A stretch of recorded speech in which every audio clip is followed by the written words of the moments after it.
Tudi v Sindikatu delavcev v zdravstveni negi bi želeli danes opozoriti na odsotnost socialnega dialoga, na odsotnost oziroma na podporo resornega ministra oziroma bolj nepodporo in pa seveda nekaterih vodstev zavodov.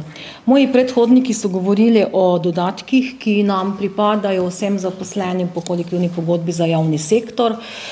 Kot veste, smo delavci v zdravstvu, vsi, posebej zaposleni v zdravstveni negi, tisti, ki smo v prvih bojnih linijah, tako rekoč, ki smo tudi odgovorni in zaslužni za to, da epidemija ni eskalirala še v večji meri. Ne moremo razumeti, da se ravno v tem resorju nam delajo te krivice glede dodatkov.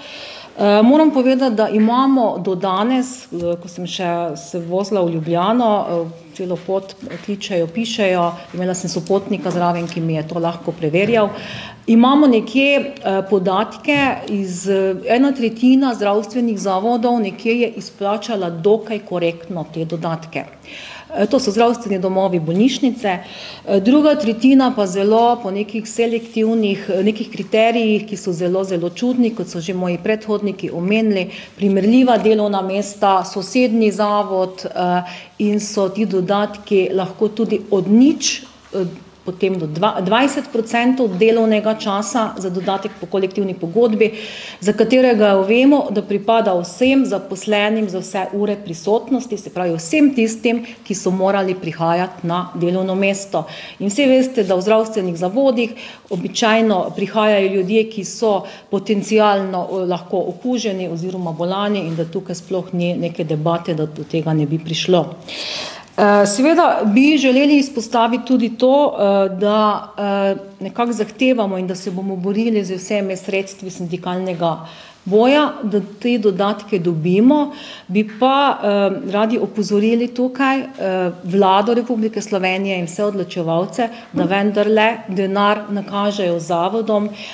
Moram povedati, da imamo sklepe direktorjev, vodstev zavodov, ki svoje delavce obveščajo, da bi zelo radi dali, da bodo dobili s proračunom, samo čakajo denar. So tudi zavodi, ki nimajo za tekoče poslovanje, nimajo za izplačila plač in nekako seveda razumemo, da je dejansko to težko.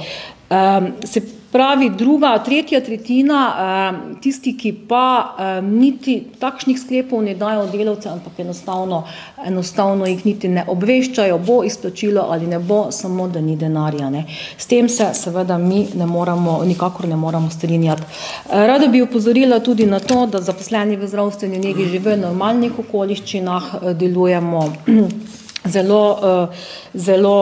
mislim, je delo že v normalnih okoliščinah stresno in pa z premalo kadra, leta opozarjamo na kadrovske standarde in normative. Ko se bodo ukrepi začeli sproščati oziroma se že sproščajo, ne vemo, kako bomo lahko zagotavljali z tem kadrom, kot se je zdaj pokazalo, sploh v domovih za ostarele in tako naprej, kakšno pomanjkanje kadra, kakšne obremenitve so to, zdaj, ko se bodo začeli sproščati ukrepi, ko se bodo programi vračali, bo dela preko delovnega časa in tako vedno več. Skratka, želeli bi opozoriti, da ne pristajamo na te kriterije, ki si jih pač izmišljujejo pri posamezni zavodi, da bomo zahtevali dodatek po kolektivni pogodbi za javni sektor, za vse ure prisotnosti in to z vsemi sredstvi sindikalnega boja.